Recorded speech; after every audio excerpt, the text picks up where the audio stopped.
Bollywood silver screen presenting clash of empires.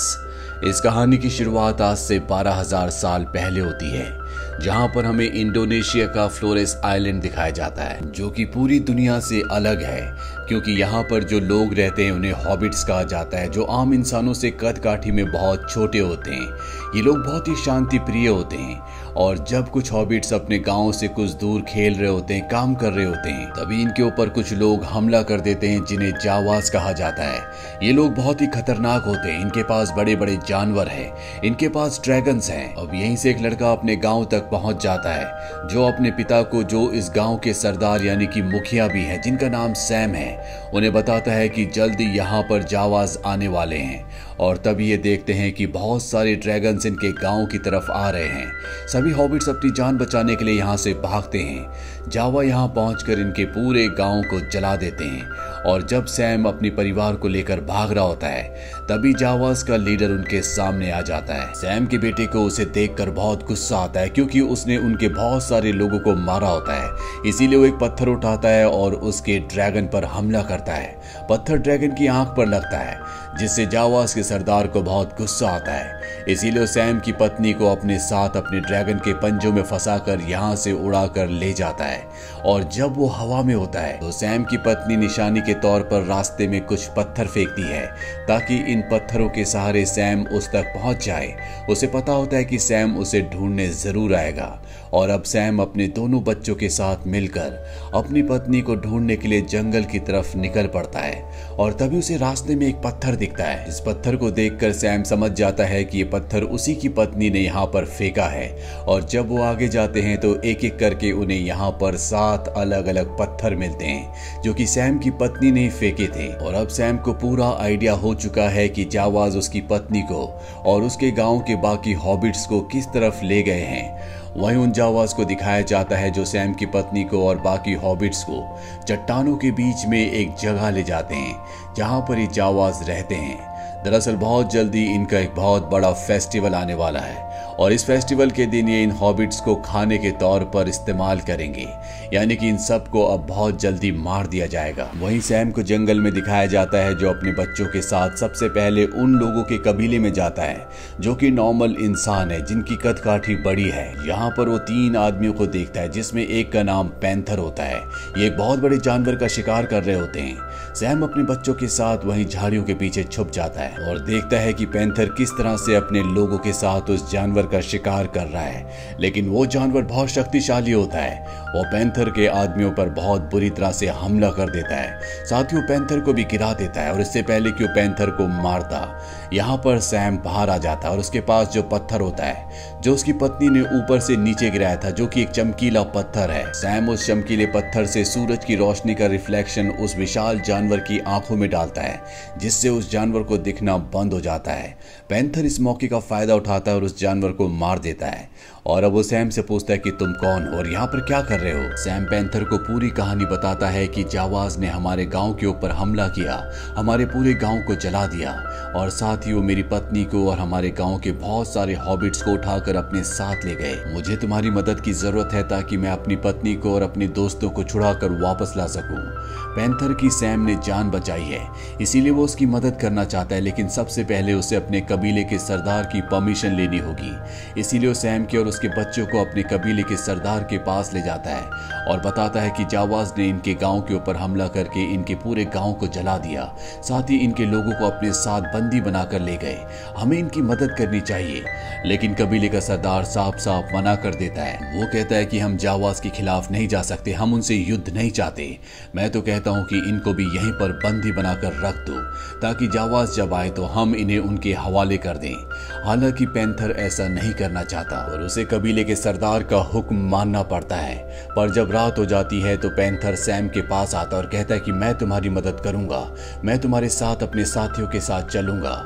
इसके बाद वो सैम को और उसके बच्चों को छुड़ाकर अपने साथियों के साथ यहाँ से उस तरफ निकल पड़ता है जहाँ जावाज रहते हैं। पर जब ये सब के सब रास्ते में होते हैं तभी इनमें से एक का पैर एक ट्रैप में फंस जाता है और इससे पहले कि अपने साथी को यहाँ से छुड़ा दे इनके सामने एक बहुत बड़ी मकड़ी आ जाती है। वो इनके ऊपर हमला करती है, लेकिन पैंथर अपने भाले से उसे मार देता है। इन्हें लगता है कि ये उस मकड़ी से बच गए और अगले पल यहाँ पर उससे भी बड़े आकार की मकड़ी आ जाती है। इन सब के हौसले पस्त हो जाते हैं। इन्हें लगता है कि अब इन सब की जान चली जाएगी, पर वो बड़ी मकड़ी छोटी मकड़ी को जिसे अभी अभी पैंथर ने मारा होता है उसे उठाकर अपने साथ ले जाती है और इस तरह से इन सब की जान बच जाती है। वहीं जावास के कबीले को दिखाया जाता है जहां पर सैम की पत्नी और बाकी हॉबिट्स को बंदी बनाकर रखा गया है। यहाँ पर एक और हॉबिट होता है जो जावास का गुलाम है, उनके लिए काम करता है। वो सैम की पत्नी के पास आता है और उसे बताता है कि जब पूरे चांद की रात होगी तो जावास तुम्हें मारकर अपना भोजन बना लेंगे।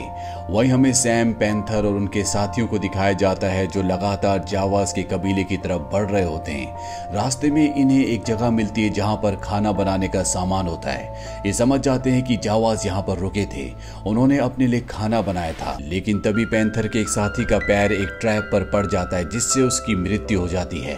पैंथर चाहकर भी अपने साथी की मदद नहीं कर पाया होता। इसके बाद उसे दफनाकर ये सब के सब अब जावास के कबीले की तरफ आगे बढ़ना शुरू कर देते हैं। वहीं जावास के कबीले में वो हॉबिट जो जावास का गुलाम है वो सैम की पत्नी को बताता है कि जावास को पता चला है कि कुछ लोग इनका पीछा करते हुए इनके कबीले तक आ रहे हैं। सैम की पत्नी समझ जाती है कि ये और कोई नहीं बल्कि सैम ही है। वहीं पैंथर, उसकी साथी सैम और उसके बच्चे अब कबीले तक पहुंच जाते हैं, लेकिन वो देखते हैं कि कबीले के बाहर बहुत बड़े बड़े मॉन्स्टर हैं। दरअसल ये बहुत बड़ी बड़ी छिपकलियां होती है जो सो रही होती हैं और जब ये चुपके से उनके आगे से निकलने की कोशिश करते हैं तो ये दोनों की दोनों मॉन्स्टर छिपकलियां उठ जाती है और इनके ऊपर हमला कर देती है। पर पैंथर और ये सब मिलकर इन मॉन्स्टर छिपकलियों का सामना करते हैं और इन दोनों को मार देते हैं। लेकिन इस पूरी लड़ाई में पैंथर के शरीर में छिपकली का दांत कट गया होता है जिससे उसके शरीर में लगातार जहर बढ़ रहा होता है। अब उसके अंदर इतनी हिम्मत नहीं है कि वो आगे बढ़ सके। सैम पैंथर को एक पत्थर के सहारे बिठा देता है और अपने बेटे से कहता है कि तुम्हें पैंथर का ध्यान रखना होगा, अब मैं यहाँ से अकेले ही आगे बढ़ूंगा। यहाँ से सैम अकेला ही आगे निकल जाता है, लेकिन उसका बेटा भी उसके पीछे पीछे आ जाता है। वहीं पैंथर जो बहुत ज्यादा जख्मी है, जिसकी हालत बहुत ज्यादा खराब है, सैम की बेटी उसका ध्यान रख रही होती है। दरअसल उसे जड़ी बूटियों की बहुत ज्यादा नॉलेज है, वो जानती है कि पैंथर को कैसे ठीक करना है। वहीं सैम और उसके बेटे को दिखाया जाता है अब जो कबीले के बिल्कुल पास पहुंच चुके हैं। वहां पर वो बहुत सारे जावास को देखते हैं जो हॉबिट से काम करवा रहे होते हैं। उनसे छुपने के लिए सैम और उसका बेटा एक गुफा के बाहर जाते हैं। सैम अपने बेटे से कहता है कि तुम्हें बाहर पहरा देना होगा, मैं अंदर जा रहा हूँ, और सैम गुफा के अंदर चला जाता है। ये वही जगह होती है जहां पर जावास ने सैम की पत्नी को और बाकी हॉबिट्स को बंदी बनाकर रखा हुआ है। वहीं पैंथर को दिखाया जाता है जिसके अंदर उस विशाल मॉन्स्टर छिपकली का दांत फंसा हुआ है, जिस वजह से लगातार उसकी हालत खराब हो रही होती है। यहाँ पर पैंथर के जो साथी होते हैं वो सैम की मदद करने के लिए आगे बढ़ जाते हैं और जब वो उस गुफा के बाहर पहुंचते हैं जहां पर सैम का बेटा पहरा दे रहा होता है तो वहां पर एक जावा आ जाता है जिसे दोनों मार देते हैं और इसके बाद ये सैम के बेटे से कहते हैं कि हम गुफा के अंदर जा रहे हैं और अगर हम बहुत देर तक वापस ना आए तो तुम यहाँ से चले जाना। वहीं गुफा के अंदर सैम को दिखाया जाता है जो अपनी पत्नी को देख लेता है। वो उसे धीरे से आवाज लगाता है, लेकिन वहां पर एक जावा उसकी आवाज को सुन लेता है। वो सैम को पकड़कर अपने सरदार के पास ले जाता है। दरअसल आज ही पूरे चांद की रात है और आज सभी हॉबिट्स को मार दिया जाएगा, पर सबसे पहले वो सैम को मारना चाहते हैं। पर इससे पहले कि वो सैम को मारते, यहाँ पर पैंथर आ जाता है जो कबीले के सरदार को मार देता है। पैंथर ने अपने हाथ से जहरीले दांत को निकाल दिया होता है, इसीलिए अब वो पूरी तरह से ठीक है और अब इनके बीच में और इन जावास के बीच में एक घमासान लड़ाई शुरू हो जाती है। सैम अपनी पत्नी को ढूंढने के लिए चला जाता है। पैंथर अपने साथियों के साथ जावास से लड़ रहा होता है। यहाँ पर कुछ जावास अपने ड्रैगन के ऊपर बैठकर इन पर हमला कर देते हैं और तभी एक ड्रैगन पैंथर के एक साथी को उठाकर हवा में ले जाता है और ऊपर से नीचे छोड़ देता है, जिससे उसकी मृत्यु हो जाती है। पैंथर को इससे बहुत गुस्सा आता है और पैंथर, उसकी साथी और यहाँ पर जितने भी हॉबिट्स होते हैं जिन्हें इन्होंने आजाद करवाया है है। ये जावा से लड़ रहे होते हैं, लेकिन इनसे जीतना इतना आसान नहीं है क्योंकि इनके पास बड़े बड़े ड्रैगन्स हैं। पर तभी पैंथर देखता है कि उसके कबीले का सरदार अपने साथियों के साथ यहाँ तक पहुंच चुका है। दरअसल वो भी इनकी मदद करना चाहता है और इसके बाद ये सब के सब मिलकर जावास के ऊपर हमला कर देते हैं। लेकिन इसी मुठभेड़ में पैंथर के सरदार की मृत्यु हो जाती है। वही सैम को दिखाया जाता है जो अपनी पत्नी को ढूंढ लेता है जो एक गड्ढे में गिरी होती है। वो बड़ी मुश्किल से अपनी पत्नी को बाहर निकालता है और उस जगह से बाहर आ जाता है जहां पर वो अपने बच्चों से भी मिलता है।